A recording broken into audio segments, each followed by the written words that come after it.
때뿐 아니라 더욱 지금 나 없을 때에도 항상 걱정하고 두렵고 떨림으로 너희의 구원을 비우라. 너희 안에서 행하시는 이는 하나님이시니 자기 기쁘신 뜻을 위해서 너희에게 소원을 두고 행하게 하시나니 모든 일을 원망과 시비가 없이 하라. 아멘. 우리 7주 오늘 가을 학기 강의를 시작하도록 하겠습니다. 오늘 첫 시간에는 성경 고고학 또 고대 근동학인데 제가 한 20분 강의를 하고 오늘 또 세계적인 두뇌 연구가이신 우리 김일곤 박사님 모시고 오늘 귀한 특강을 1시간 듣도록 하겠습니다. 여러분 교재에 보시면 성경 고고학 2페이지에 우리 기말고사 문제가 있습니다. 이 문제를 여러분들이 잘 준비하셔서 우리 11월 말까지 제출해 주시면 되는데 1번 숙제를 냈더니 여러분들이 많이 그 숙제를 내주셨습니다. 정답은 1번 문제는 그 다음 페이지에 있는 아래 성경 고각의 정리에 대한 내용으로 신구약 성경에 나오는 유적지를 발굴해서 고대 근동에 속한 레반트 지역은 이 팔레스타인 시리아 여시 지역이잖아요. 여기에 지리, 역사, 문학, 문화, 음악, 예술, 언어, 종교, 풍습, 생활 및 건축학에 대한 재반 연구를 하는 학문이 정의가 되겠습니다. 그런 성경 고고학의 범위는 문간이 성경과 관련된 모든 고고학의 분야입니다. 그래서 이 성경 고고학은 이 종합 예술이에요. 작은 공예품부터 시작해서 건축에 이르기까지, 또한 글자의 기업부터 시작해서 모든 문학에 이르기까지, 그리고 또한 정치, 경제, 사회, 문화, 종교 모든 분야에 걸쳐서 심지어는 해부학까지 우리 뼈에 대한 연구, 또 동식물에 관한 연구, 이런 역사와 지리 이 모든 걸 포함하는 게 고대 근동학입니다. 이번 문제는 고대 근동학이 성경 고고학에 미친 영향에 대해서 약술하라 그랬는데 제가 이제 교재를 보시면 여러분들이 한 서너 가지로 요약이 될 겁니다. 제일 중요한 것은 성경에 나오는 배경에 대해서 우리들은 연구를 할 수 있어서 굉장히 성경 이해에 도움이 됩니다. 예를 들면 히브리라는 게 무슨 뜻인가, 여기 앞비루라는 게 어떤 것인가, 또 여기에 나오는 언약, 계약을 체결에 있어서 왜 짐승을 둘로 쪼개라고 했던가, 이제 이런 제반적인 것, 언어와 또 이제 문화, 지리, 예술 여기에 대해서 성경을 이해하는 데 많이 도움이 되고 있습니다. 두 번째로 우리 고대 근동학이 성경 고고학에 미친 영향에 대해서는 성경에서 풀 수 없는 난해 구절이 있어요. 이것을 이렇게 성경 고고학을 통해서 알 수 있게 됐습니다. 예를 들면 드라빔이 무엇인가에 대해서 몰랐어요. 근데 1930년대 마리 문수를 연구하면서 드라빔이 어떤 것인가, 그게 있을 때에 이 집이 장자, 또 이 집의 장자의 또한 역할, 이런 것이 하나의 표시가 바로 드라빔이었거든요. 그런 예식을 우리가 볼 수 있습니다. 또 우리 왜 야곱이 베델에 와서 잘 수 있게 됐냐, 이것은 자기 할아버지가 가나안 땅에 와서 첫 번째 재단을 쌓았던 그곳에 하나님이 인도해 주신 거예요. 그래서 그는 거기서 모르고 잤는데 이곳이 바로 베델이구나. 그리고 여기서 하나님의 성전을 자기가 짓고 가나안 땅에 무사히 돌아오면 하나님께 11조를 드리겠다. 그런 것이 고대 근동학 연구를 통해서 알 수가 있었습니다. 또 우리 하가를 통해서 이슈마엘을 낳게 됐는데 왜 그러느냐, 그 당시 고대 근동 풍습이 그랬습니다. 본부인이 아기를 못 낳았을 때는 그런 시바지를 통해서 아기가 생산돼서 그 아이가 정신 부인의 아이로 입적이 됩니다. 그런데요, 그 정신 부인이 아기를 낳습니다. 아기를 낳아서 이삭을 낳았잖아요. 그러면은 이 이슈마엘에 대한 문제는 이 부인 사라에게 달려 있습니다. 이 사라가 내치면 내치는 거예요. 그리고 그대로 그냥 아들로 인정하면 아들로 인정되는 겁니다.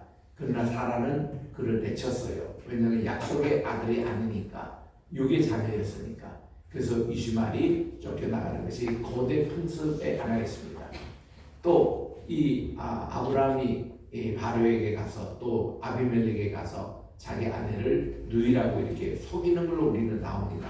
근데 고대 근동에서는 그게 흔히 있는 일이었답니다.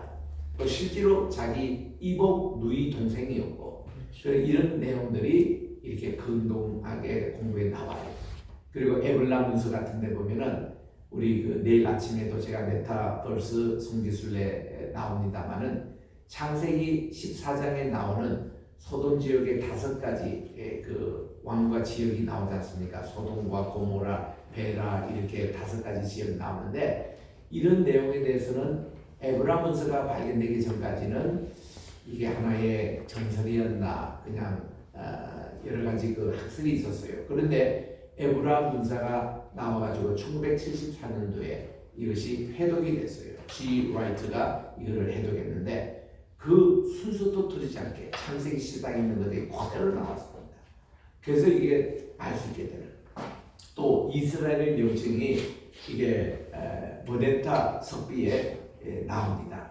이게 이제 이집트 왕 바로가 가나안 땅을 정복할 때에 이스라엘의 명칭이 처음에 나오거든요.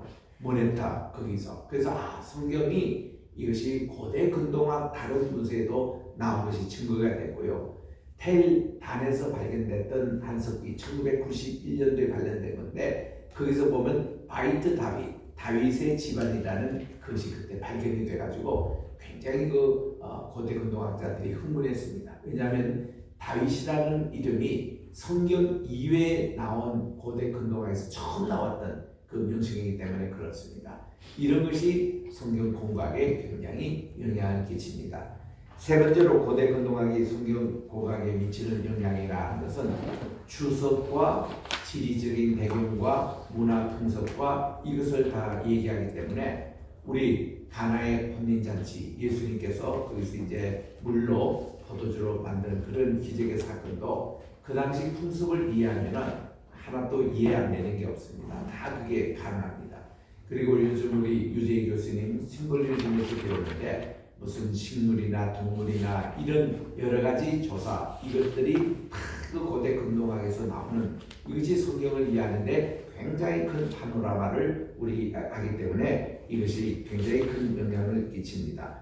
뿐만 아니라 우리 아까도 얘기했던 성경의 난해 구절뿐만 아니라 때로는 성경을 읽을 때에 충돌이 되는 말이 있어요. 여기는 이 말씀하는데 여기는 저 말씀하는 것을 고대 근동학으로 딱 비유하면은 충돌될 게 없습니다. 그게 다 연결이 되는 얘기로 이렇게 나오는데 그 근동학을 모를 때는 이게 어떻게 되냐 전혀 이게 이해가 되지 않는데 언제나 학문이라는 것은 객관적이고 또 사실적이고 또 정확해야 되거든요. 자료가 정확하게 있어야 되거든요. 이거를 고대 근동학에서 다 제공을 해주고 있다는 사실입니다. 그래서 그런 면에서 굉장히 참 유익하다. 세 번째로 윌리엄 패트리와 윌리엄 얼버리트의 공헌에 대해서 아는 애들을 써라 하는 것은 지금 슬라이드를 통해서 잠시 말씀을 드리겠습니다.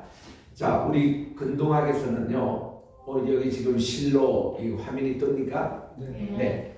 여기 보니까 이렇게 높다랗게 언덕처럼 돼 있잖아요. 저게 본래 이렇지 않았습니다. 이렇게 되는 데는 약 2000년 정도 세월이 걸려서 이렇게 언덕처럼 이렇게 되어 있습니다.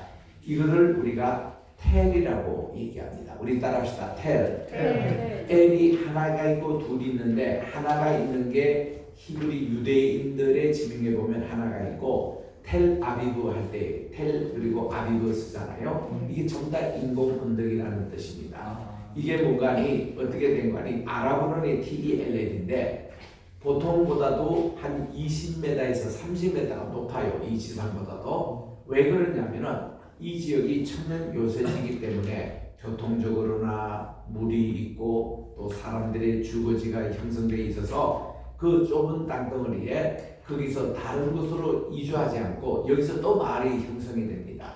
그러다 보니까 또 전쟁이 나고 다 폐해가 되면은 한 100년 후에 또 마을이 또 형성되고 하다 보니까 자꾸 이렇게 언덕처럼 이렇게 쌓여진 것인데 이것이 이스라엘의 6,000개 텔이 있습니다. 이거 하나하나가 전부 고고학 발굴 가능 지역이에요. 여기 파보면은 다 보면 나옵니다.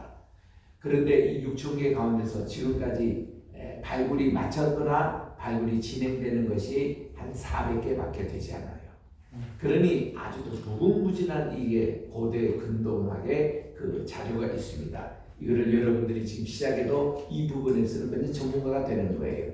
그 고각을 많이 하시라 그러는데 텔의 지기적인 요소를 보면 첫째는 근처에 쉽게 물을 구할 수 있는 곳이어야 됩니다. 둘째로 약간 높은 곳에 있어서 이 적들의 침입과 관측할 수 있는 방해에 유리한 곳이어야 된다. 세 번째로 주위에 경작할 수 있는 비옥한 들판이 있어야 된다. 네 번째로 교통의 요충지로서 무용로라든지 군사로 통제할 수 있는 곳이 텔의 지지적인 요소인데 이게 한 6천 군데 있다는 거예요. 그러니까 여기서 떠나가지고 다른 데 마을을 형성할 수가 없는 것입니다. 그러니까 같은 지역에 자꾸 마을이 형성되다 보니까 이렇게 언덕처럼 쌓이게 되는 것입니다. 그래서 비블리컬 아키올로지 사이트, 이 성경 고고학이 할 수 있는 이런 사이트를 조사를 해보는 이런 것이 다 텔 중심이다라는 거. 여기서 지금 금방 얘기했던 윌리엄 패트리, 우리 따라합시다. 윌리엄 패트리. 이분은 이런 반드시 아셔야 됩니다. 이분이 1880년에 이집트에 와서 기자 있는 피라미드를 연구하면서 이집트 언어학자가 됐는데 이 해에 타니스라든지 또 나우크라티스 이도 하위리 이것을 발굴한 이때가 1880년이에요. 이 비슷한 해에 유펜 유니버시티 펜실베니아 지금 필라델피아에는 여기 팀에서 어디 갈대우르에서 그 이 바벨탑을 이렇게 발굴했던 그 같은 시간입니다.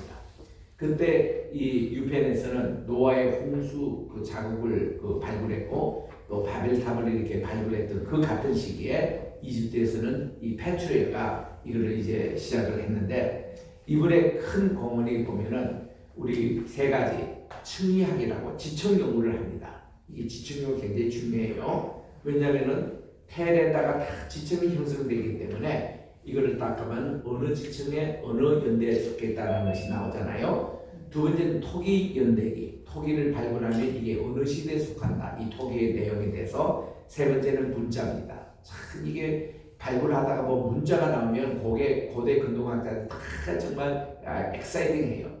제가 이제 하버드에서 고대 근동학을 전공하면서 저는 히스토리 오브 알파벳, 이 알파벳이 어떻게 발달되는가 그걸 전공했습니다. 그 여러분들이 백과사전이나 이런 데 보면은 알파벳이 이렇게 발견됐다라고 쭉 도표가 나오잖아요. 그거 만드는데 제가 공헌을 했습니다. 그 이제 초기 알파벳 그것이 어떻게 해서 또 히브리어 맞춰가지고 여기 이제 라틴으로 어떻게 되고 그리스로 어떻게 되고 해서 이 모든 세계 문자의 이런 발달사를 제가 연구를 했습니다. 지금 인천 성도에는 세계에서 몇 개 안 되는 문자 박물관이 지금 만들어지고 있습니다. 거의 지금 외곽은 다 세워졌고 이제 내년부터 그게 인프라 거기 들어가서 다 저 안에 들어가는 그런 것을 내용을 만드는데 저는 그 청주의 직지 박물관도 가봤기 때문에 굉장히 기대가 되는, 그래서 세계 사람들이 와서 이렇게 문자 박물관을 이렇게 이제 다 보게 되는 것인데 거기서 한글이 굉장히 중요한 역할을 하고요. 그리고 이제 이 문자가 어떻게 됐다는 것이 옛날에 그 그림 문자부터 시작해서 쉐이 문자로 또 어떻게 오늘 고대 근동 이렇게 내온 것을 이것을 지금 우리 공부하는 겁니다. 처음에 이제 지층학 공부할 때에 지층에 이런 것이 쉽게 말하면은 이게 시루트처럼 그렇게 이 지층이 돼 있어요. 이것을 공부하는 것을 스트래티그래피라고 그럽니다. 우리 한번 따라할까요? 영어로 맨 밑에 있죠. 스트래티그래피. 예, 이게 이제 유명한 지층학이라는 그런 이제 용어인데 이렇습니다. 이런 이제 지층을 쫙 해서 보면 맨 밑에가 이제 발굴해 보면은 가나안 시대 때 2000년 그러니까 아브라함 시대 그것이 발견이 돼요. 그 다음에 이제 보면은 이제 그 청동기 저 얼리 브론즈 에이지 그리고 미들 브론즈 에이지, 레이트 브론즈 에이지, 그리고는 아이언 이렇게 철기 문명 시대 이렇게 해서 블레셋 이를 침공할 때까지 그게 쭉 지층하고 이렇게 나와요. 몇 개의 지층 이거를 청계를 이집트 왕족과 연결시키므로 이게 페트레오가 그렇게 했습니다. 매우 정확한 연대기를 만들 수 있었고 어느 시대 텔 엘 헤시 이게 이제 그 페트레오가 이게 처음 발견한 곳이에요.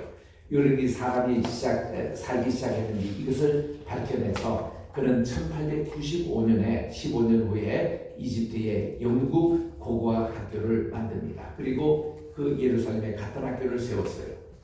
요거는요 그냥 지청 그것이지 요렇게 해서 역사 발견된 건 아닙니다. 이거는 이제 하나의 예미 이렇게 땅이 이렇게 실루트처럼 이렇게 된 이런 것을 연구하는 것을 지올로지 지질학에서 연구하는데 이거 사이프러스에 있는 그런 지층입니다. 그랜드 캐년이에요. 이 지층이 이렇게 보면은 여기 그랜드 캐년에서 비교적 안정적으로 되어 있는 것과 위에 조금 복잡한 지형이 있잖아요. 그게 검은 띠처럼 줄처럼 쫙 연결되어 있는 거 보이실 겁니다. 이 자연으로 된 겁니다. 요게 뭔가니 검은 띠의 밑에는 노아 방주 때에 있는 지층이에요. 그리고 그 위에는 노아 방주 이게 홍수 후에 생긴 지층입니다. 그래서 이 검은띠 그 밑에는 화석이 하나도 발견이 안 돼요. 그 위에만 화석이 발견됩니다. 근데 되는데 물고기 화석은 전부 다 방향이 대서양으로 이렇게 흐르도록 그렇게 되어 있습니다. 그게 보면 그랜드 캐년만 가더라도 이게 뭐 눈으로 우리가 확인할 수 있는 제가 창조과학에서 하는 세미나 참석하셔서 이 설명을 드는 겁니다. 그리고 여기서 1시간 반 남쪽으로 애리조나 그 피닉스 쪽으로 가면은 그게 세도나라고 있거든요. 세도나는 그 전체가 노아 방주 때의 모습이 그대로 있는 곳입니다. 지형이 굉장히 아름다운 곳이고 세계 지구에서 7군데가 기가 뿜어 나오는데 그 중에 가장 많은 기가 뿜어 나오는 게 세도나거든요. 거기 가셔서 한 3, 4일 정도 여러분들 유시하시면은 건강이 굉장히 좋아집니다. 암 환자도 치료가 되고요. 이 세도나 그래서 우리나라의 마음수련대라는 이단처럼 우리가 생각하는 그 본부도 거기 가 있어요. 굉장히 그 미국에서 폐라든지 이런 거 좋지 않은 환자들이 오셔서 치료받는 것이 거기인데 왜냐면 지구의 기가 가장 많이 나오는 게 세도나고 두 번째 많이 나오는 것이 아마존이거든요. 그만큼 이런 지층이 있는 것입니다. 그래서 이 블리스는 이 지층학을 더 연구를 해가지고 고고학 방법만으로 사용하면서 발견을 직접 이렇게 했습니다. 그리고 청리학을 연구해서 도자기 오용학계 조금 이따가 우리 이거 답이 나옵니다만은 이 포트리 그 크로놀로지하고 이 타이포로지 연구해서 이렇게 이것을 고고학 오늘날 발전시켰습니다. 페트리가 예루살렘에 고고학 학교를 세운 후에 도미닉 교단에서 이렇게 고고학 학교를 이제 세운 곳인데 가장 유명한 게 American School of Oriental Research입니다. 이거를 줄여서 ASO라고 그래요. 고고학자들은 다 이 잡지를 받아봅니다. 저도 이거 수년간 이 잡지를 제가 구독을 했습니다. 이거는 롤랑 드보라는 프랑스의 신부입니다. 캐톨릭 신부예요. 이분의 학교에서 이 연구소를 세웠는데 이 연구소를 중심으로 많은 고고학이 발달됐습니다. 여기 올브라이트도 와서 공부를 했고 또 올브라이트는 따로 이 인스티튜트를 세워서 지금까지 연구에 아주 공헌을 하고 있습니다. 그래서 올브라이트가 세웠던 그 학교에서 나온 잡지가 Biblical Archaeology 이것이 이제 BA 성경 고고학 요것에서 1974년도에 조지 올브라이트가 바로 이제 에블라 문서에서 나온 것이 창세기 14장에 나온 그 학술지를 발표합니다. 그래서 이제 발굴이 되면은 이것이 2, 3년 검증 과정을 거쳐가지고 그게 이제 학자들이 컨센서 이 동의가 오르면은 이 학술지에 발표된 게 비블리컬 아키올로지입니다. 그리고 또 블리튼 오브 아메리칸 스쿨스 오브 오리엔털 리서치 저것도 고대 근동학의 대표적인 학술지예요. 여기 학술지에 실리면은 세계가 인정을 하는 그런 곳입니다. 이게 블리스 교수와 올버트 교수가 이것을 청리학과 모형학을 발전해서 이렇게 했습니다. 그래서 1908년에 사마리아에 3번 고고학 강의 이런 자세한 내용 여기 표지에 다 있습니다. 그리고 이제 도자기 연대 표지잖아요. 도자기를 발견하면 이것이 시대별로 이렇게 이게 형성이 되어 있기 때문에 이거 어느 시대에 어느 무슨 용도로 사용됐다는 것이 아니다. 그래서 이제 pottery chronology 이것이 하나의 알파벳처럼 이렇게 해서 우리 사전처럼 그렇게 이제 하는 것을 우리 이렇게 이제 연구를 합니다. 자, 이런 이제 도자기가 여러 가지 발견됐잖아요. 이거는 이제 그 청동기 시대 때의 후기 때에 있는 도자기로서 2번, 3번 형태, 4번 형태로 발전되고 5번 형태로 6번, 7번 이렇게 쭉 이 식을 나옵니다. 고학생은 이걸 다 암기해야 돼요. 예를 들면 5번 도자기가 나왔습니다. 그러면 이거를 여기에 다 암기하기 때문에 이 도자기는 이 1750년경에 이제 이거는 이집트 어느 남부 지방에서 이 귀족용에 사용했던 도자기라 이렇게 얘기를 할 수가 있어야 됩니다. 그러니 얼마나 골치 아파요. 여러분들 되도록 고고학은 공부하지 마십시오. 내가 공부해보니까 이거는 밑도 끝도 없고 이거는 뭐 너무 자 보세요. 그 다음 표현은 이거는요 하버드대학에서 중간고사 공부할 때 이거 다 외워야 됩니다. 그래가지고 교수님이요 가정의 문간이 시험 문제가 가정의 문간이 작년에 저기 아시켈론에서 나왔던 도자기 하나 가지고 딱 놓고 그런 이게 어느 시대 어느 왜 또 무슨 용도로 해서 이거를 3시간 쓰게 돼 있습니다. 여러분이 3시간에 이거 소문을 이렇게 이거 하나 가지고 쓰는데요. 그것이 이 도표가 다 외워야 됩니다. 용도별로 다 외워야 돼요. 그리고는 이것이 나올 때 그때 건물 구조는 이랬을 것이고 그때 역사적인 배경으로 정치적인 것은 이런 게 있었고 종교적인 문서에 이런 게 있었고 이거를 3시간 동안 써야만이 A 맞으니까 얼마나 골치 아픕니까. 그래서 다 그때 F 맞았어요. 60점 맞는 사람이 없었습니다. 네? 그래서 기말고사 이제 공부할 때는요 전부 다 이걸 외우고 이러겠는데 또 기말고사 그 문제가 또 하나도 안 나와요. 그래가지고 참 그때 C 맞고 B 맞고 통과된 것만 해도 이거 참 굉장한 것인데 교수보다 더 똑똑해야 A 주는 게 하버드 대학이에요. 그래서 이제 A 맞기가 참 힘들었는데도 그래도 제가 A는 3개 맞았고요. 그리고 평균이 그때 B 플러스였습니다. 이거는 하버드에서도 굉장히 공부를 잘하는 그런 속도인데 학장급으로 와가지고 공부를 해서 이렇게 학제를 맞는데 얼마나 이 경쟁도 치열한지 모릅니다. 그래도 이제 제가 그런 정통 라인에서 이런 공부를 다 했습니다. 그리고는 쉐기 문자예요. 이 문자에 처음 남아있는 것이 이 쉐기거든요. 이게 뭔가니 진흙 이것을 토판으로 만들어가지고 소만달만 한 겁니다. 여기에서 여기 이제 그 삼각대 우리 뭔가 피라미드 같이 생긴 삼각대의 이 파피루스라고 합니다. 파피루스라는 식물이 있어요. 그거를 만져가지고 펜으로 해서 이렇게 끄는데 그렇게 선을 긋고 원을 그리고 삼각형을 만들고 네모형을 만들고 거기서 이제 삼각형에서 쭉 줄을 끊고 이렇게 하는 이게 쉐기 문자예요. 이 쉐기 문자를 다 외우셔야 됩니다. 우리는 하버드에서 매주 100개씩 이거를 외워둬야 돼요. 이 쉐기 문자를. 여기 밑에가 쉐기 문자입니다. 이거를 다 외웠어야 돼요. 그러니 우리 100개 내는데 서양 애들은 쩔쩔 내잖아요. 우리는 이제 한문을 공부하기 때문에 그래도 좀 낫습니다.